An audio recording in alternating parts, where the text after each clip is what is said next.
Girl, you have got to try this Laneige lip mask. Trust me, my lips needed that love.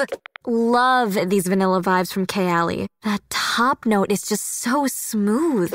Smooth and stunning. That's what you get with this K18 hair mask. Those brands everybody's talking about, they're at Sephora. Discover the hype with the hottest names in beauty, including Laneige, Kayali, K18, and Rare Beauty. Only at Sephora. Bored with your boring cardio? Stop pedaling that snooze cycle to Nowheresville and try some cardio that's actually fun. Supernatural Fitness, available on MetaQuest. Isn't that right, Jane Fonda? Cardio will never be boring again. Sweat to the beat of thousands of chart-topping songs inside stunning virtual landscapes. Bet your stationary bike can't do that. Visit GetSupernatural.com and join the next fitness revolution. Supernatural VR Fitness, only on MetaQuest. Rated Teen for Teen. Preparémonos para la guerra. Capítulo 8. Oración. Muchas personas me escriben preguntándome sobre la oración. No soy una experta y ya se han escrito muchos libros sobre el tema, por lo que me limitaré a contar algunas de las lecciones que personalmente he aprendido. Sé que Dios ha llamado a muchos a un determinado ministerio de intercesión. Permítame aclarar que ese no es mi llamamiento personal. Además, me apresuro a añadir que Dios actúa con cada individuo como individuo. Usted ha de desarrollar sus propios métodos de orar. No hay reglas para la oración excepto que hemos de elevar nuestras peticiones a nuestro Padre Celestial en el nombre de su Hijo Jesucristo. Se nos ordena orar. Si no lo hacemos, pecamos. Con estos pensamientos en mente, permítame contarle algunas cosas. Mi vida de oración surge directamente de mi relación personal con el Señor momento por momento. En el libro Él vino a libertar a los cautivos, al igual que en este, he tratado de describir mi creciente relación con el Señor. Durante mi primer año en la escuela de medicina entregué mi vida entera a Jesucristo, y por ende lo hice mi Señor además de mi Salvador. Los siguientes 3 años de estudios el Señor los usó para enseñarme a escuchar directamente su voz a través de mi espíritu, con lo que me estaba llevando a una relación más íntima con Él. A medida que mi relación con el Señor mejoró, lo mismo sucedía con mi vida de oración. Desarrollé el hábito de conversar con el Señor continuamente a lo largo del día. Como mencioné en el capítulo anterior, cada cual tiene una vida de pensamientos y yo determiné convertir esa vida de pensamientos en una continua conversación con el Señor. Humana al fin, no siempre soy constante. Pero me siento desolada si no escucho la voz del Señor varias veces al día. Orando en todo tiempo con toda oración y súplica en el Espíritu, y velando en ello con toda perseverancia y súplica por todos los santos. Efesios 6:18 Orad sin cesar. Primera de Tesalonicenses 5:17. Creo que este tipo de oración pensante durante el día es una manera en la que cumplimos con este mandamiento bíblico. Mi tiempo de oración formal es temprano en la mañana antes de comenzar las actividades del día, y frecuentemente en la noche. A menudo el Señor me despierta en la noche y me levanto a orar 1 hora o 2.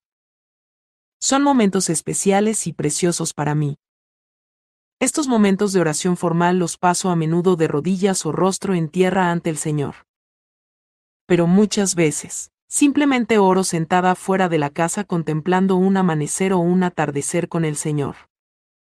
Supongo que lo que estoy tratando de recalcar es que tenemos un Dios de gran variedad y flexibilidad. Podemos orar en muchas diferentes maneras, posiciones y circunstancias. Durante mi tiempo de oración formal he aprendido a hacer simplemente lo que la Biblia dice: acerquémonos, pues, confiadamente al trono de la gracia, para alcanzar misericordia y hallar gracia para el oportuno socorro. Hebreos 4:16. Rara vez tengo una experiencia espiritual cuando experimento literalmente estar ante el trono de Dios. Simplemente pienso por la fe que es allí donde mi espíritu está. La Biblia lo dice, y eso me basta. Es interesante que Dios rara vez me habla durante mis momentos de oración formal. Generalmente lo hace en diferentes ocasiones durante el día mientras realizo mis actividades diarias. Nunca elevo ningún tipo de oración ritualista. Simplemente le hablo al Señor como le hablaría a cualquiera, aunque con mucho más respeto, claro está. Un buen número de personas me preguntan por qué la mayoría de las veces me refiero al Señor como Padre. Es que casi siempre estoy hablando con Él, y me hallaría extraña llamándole siempre Padre Celestial.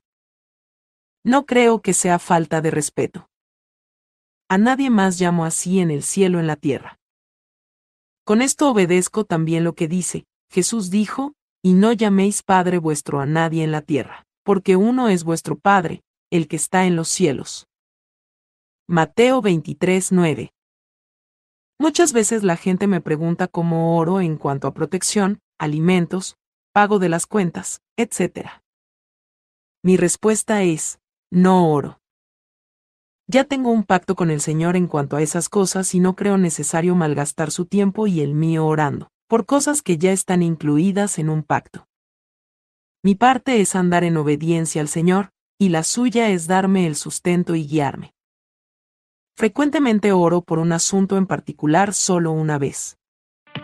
Bored with your boring cardio? Stop pedaling that snooze cycle to Nowheresville and try some cardio that's actually fun. Supernatural Fitness, available on MetaQuest. Isn't that right, Jane Fonda? Cardio will never be boring again. Sweat to the beat of thousands of chart-topping songs inside stunning virtual landscapes. Bet your stationary bike can't do that. Visit GetSupernatural.com and join the next fitness revolution. Supernatural VR Fitness, only on MetaQuest. Rated Teen for Teen. El Señor tiene una memoria excelente. Cuando pone en mi carga en cuanto a orar a diario por algo, lo hago. Si no, le presento el asunto una vez y lo dejo ahí. Es tarea suya resolver los asuntos en su momento y a su manera. Nunca he visto que mendigarle, rogarle o importunarlo logre algo, excepto sacarme de la voluntad de Dios y afectar mi comunión con Él. Satanás se presenta ante el trono de Dios y nos acusa, y constantemente le está pidiendo a Dios que le entregue personas. He aprendido a pedirle al Señor que me advierta cuando Satanás está pidiéndome a mí o a alguien en la esfera de mi trabajo y ministerio. El Señor lo hace fielmente. Tan pronto me entero, voy ante el Padre, y en el nombre de Jesús, presento una petición contraria. ¡Ay! Satanás puede lograr mucho porque el pueblo de Dios no se molesta en presentar peticiones contrarias a las suyas. Algunas noches las paso de rodillas luchando con el Señor por una bendición, como Jacob. Describí la experiencia en la que aprendí este principio en el capítulo 3. Esas horas las paso leyendo las Escrituras, ponderando las cosas de Dios y hablando con el Señor. No sé cómo contar lo que digo. Simplemente hablo y escucho. Muchas veces siento una gran carga por una persona o circunstancia particular, pero de veras no sé cómo orar. Es en momentos como esos que agradezco mucho la constante obra intercesora del Espíritu Santo.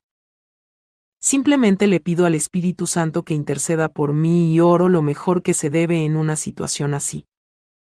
Y de igual manera el Espíritu nos ayuda en nuestra debilidad, pues que hemos de pedir como conviene, no lo sabemos, pero el Espíritu mismo intercede por nosotros con gemidos indecibles.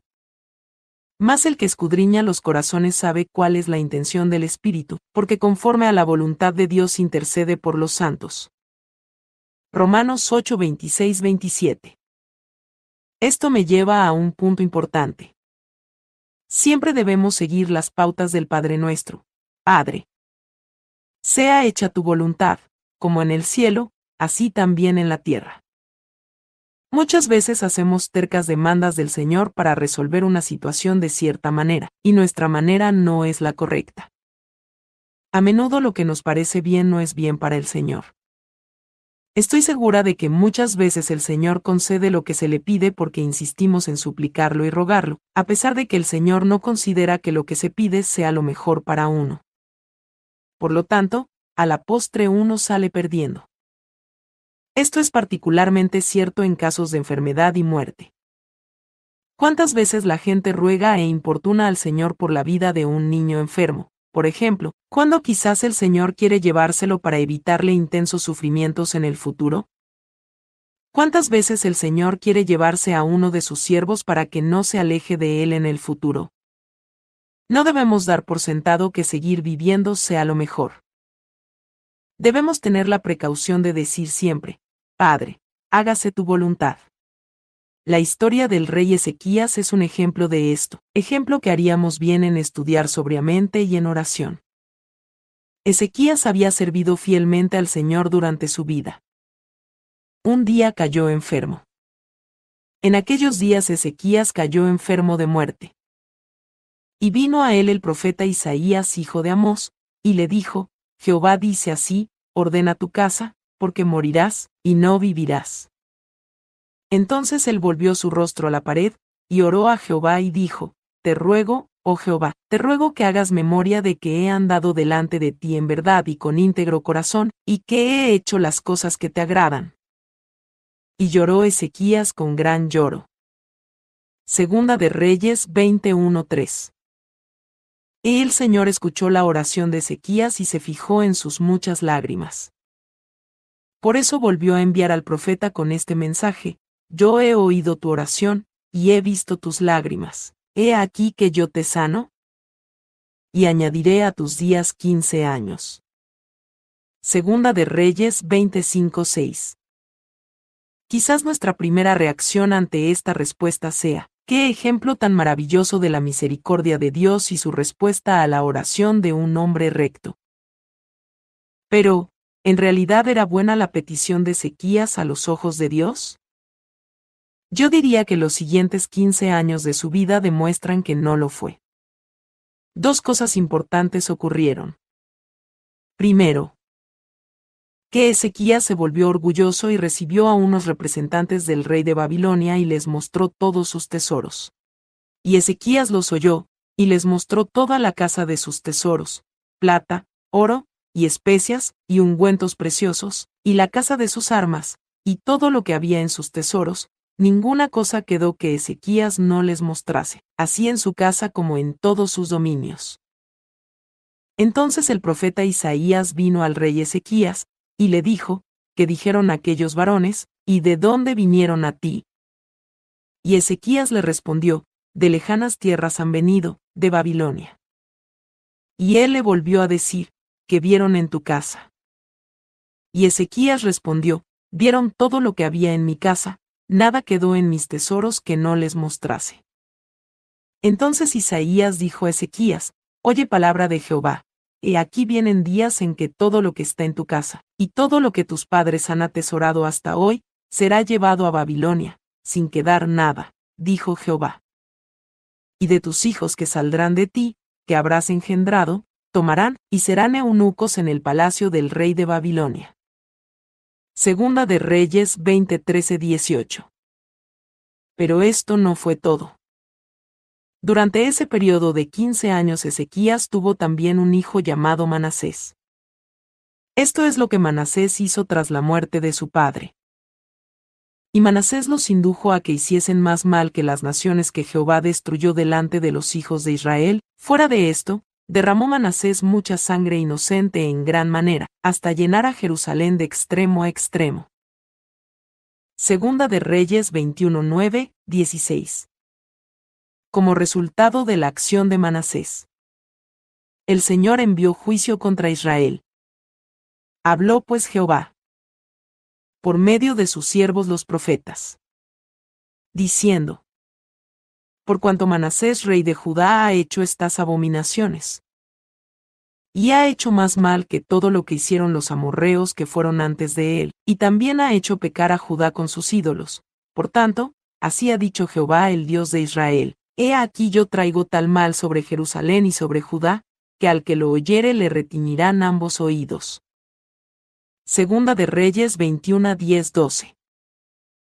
Los últimos 15 años de la vida de Ezequías están resumidos en Crónicas. Mas Ezequías no correspondió al bien que le había sido hecho, sino que se enalteció su corazón, y vino la ira contra él, y contra Judá y Jerusalén. Segunda de Crónicas 32:25. Es posible que el Señor quisiera llevarse antes a Ezequías porque podía ver el futuro y sabía el mal que provocaría si seguía viviendo. No debemos apresurarnos demasiado a suponer que siempre sabemos lo que conviene. Ni tampoco debemos apresurarnos a rogar demasiado que el Señor cumpla nuestros deseos. Debemos aprender a inquirir del Señor qué prefiere para nosotros, y luego humillarnos ante su poderosa mano y aceptar con liberalidad su voluntad. Frecuentemente le pido al Señor que mire al futuro y vea si hay algún momento en que voy a caer y manchar su nombre. Es mi más ferviente petición que antes me quite la vida y me lleve con Él para evitar tal cosa. Siempre me sorprende la cantidad de presunciones del pueblo de Dios. Presumimos de que sabemos lo que más conviene y que debemos pedir y hasta demandar del Señor en todos los casos. Aprendí esta lección bastante pronto en mi andar con el Señor. Estaba asociada a un pastor cristiano cuya esposa había estado postrada en cama por años. Yo oraba fervientemente todos los días que el Señor la levantara y la sanara. Por fin, un día el Espíritu Santo me dijo firme y claramente: «Mujer, no sabes lo que pides, y no estás pidiendo con sabiduría». Si sanara a la esposa de este hombre, ella se levantaría y destruiría su ministerio. No vuelvas a pedir por su sanidad. Desde entonces oro siempre que el Señor haga su voluntad en cada situación. Uso nuestra casa como centro desde el cual ejerzo mi ministerio. En los últimos 7 años he tenido montones de personas que se han quedado en mi casa. Ha sido mi experiencia que cuando tengo dificultad con alguien por rebelión o lo que sea, la manera más efectiva de resolver el problema es postrarme rostro en tierra ante el Señor y pedirle que obre en mí. Casi siempre el Espíritu Santo me muestra algún aspecto de mi vida que no le agrada del todo. Hallo que al resolver el problema que hay en mí, el Señor luego está en libertad de lidiar con el problema en la vida de la otra persona sin yo tener que hablar con ella. Si alguien anda activa y abiertamente en pecado, es responsabilidad mía como jefa de la casa hablarle y lidiar con el problema. Pero en cuestiones del corazón, como yo las llamo, tales como rebelión, ira, etc., el Señor me ha enseñado que es mucho mejor pedirle al Espíritu Santo que lidie con la persona en vez de confrontarla yo. Es que por lo general la ira y muchas otras emociones son en realidad mecanismos de defensa que la persona emplea inconscientemente debido a su terrible inseguridad. El Espíritu Santo es el único que puede poner convicción de error en estos asuntos sin destruir a la persona. Creo que este es el sentido de la Escritura cuando dice: «Y ante todo, tened entre vosotros ferviente amor, porque el amor cubrirá multitud de pecados». Primera de Pedro 4:8. Si de veras amamos a alguien, y esa persona hace cosas que nos irritan, hemos de ponernos rostro en tierra ante el Señor y pedirle a Dios que actúe en nosotros para que podamos cumplir las condiciones del amor. El amor es sufrido, es binaín, no se irrita. Primera de Corintios 13:4-5. Al estar humildemente en oración ante el Señor, Él podrá fluir a través de nosotros y a nuestro alrededor para obrar en la vida de otras personas. El Señor me enseñó una lección en cuanto a esto hace varios años. Muchos cristianos enfatizan demasiado que hay que saber bien lo que se dice u ora. Un día aprendí la importancia de simplemente estar en constante obediencia y comunión con el Señor, callarnos la boca y dejar que el Espíritu Santo obre. Hace varios años había yo pasado algún tiempo hablándole del Evangelio a una pareja que llamaré Cindy y Don. No son sus verdaderos nombres. Vivían juntos pero sin estar casados, y Don tenía problemas con el alcohol. Cada vez que bebía tenía arrebatos de furia incontrolable que a menudo terminaban en intento de suicidio. Nada de lo que yo le decía parecía impresionarlo en cuanto a que necesitaba un salvador y liberación. Yo había ayunado y orado por ellos en más de una ocasión. Una noche Cindy me llamó, terriblemente turbada. Me dijo que Don había estado bebiendo y estaba en medio de una furia suicida. Ella quería traerlo a nuestra casa. Le dije que sí, que lo trajera. Aquella era una de las raras noches que tenía libre, y Elaine y yo estábamos disfrutando un poco de música de alabanza y tejiendo un poco. Cindy y Don llegaron en pocos minutos, y Don inmediatamente comenzó a gritar y a caminar de arriba a abajo con mucha agitación. El señor me dijo que me quedara quieta y le dejara resolver la situación. Así lo hice. Cindy se me acercó tras unos minutos y me preguntó, ¿no vas a orar por Don o a hacer algo? No, ya le he preguntado al señor lo que debo hacer, y me dijo que guardara silencio y le dejara a él manejar el caso. Así que ven y siéntate a escuchar la música.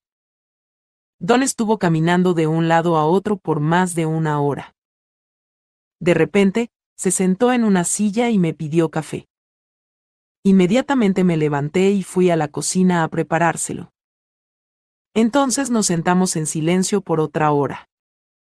Finalmente, Don nos miró con cara de oveja mansa y nos dijo, sé que he estado en pecado y que de veras lo que necesito es al Señor. ¿Podrían orar conmigo y ayudarme a encontrar al Señor? El Espíritu Santo me mostró poderosamente mediante ese incidente la importancia de simplemente ser vasos, obedientes y dóciles que andan en estrecha comunión con Él. Así Él puede fluir a través de nosotros y a nuestro alrededor. Al final de todo, solo el Espíritu Santo puede convencer de pecado y de la necesidad de un Salvador. Solo el Espíritu Santo sabe qué hay en nuestro corazón y qué es lo que se necesita en cada situación. Desde aquella vez he tenido con cada vez más frecuencia el privilegio de sentarme y dejar que el Espíritu Santo se encargue de la persona o de la situación en que me hallo. Si estamos en íntima oración y comunicación con el Señor, podremos ser canales a través de los que Él puede actuar sin que ni siquiera abramos la boca. ¿No es maravilloso? Este fue el capítulo 8 de Preparémonos para la guerra. Por favor, síguenos para que escuches el libro completo. Que Dios te bendiga.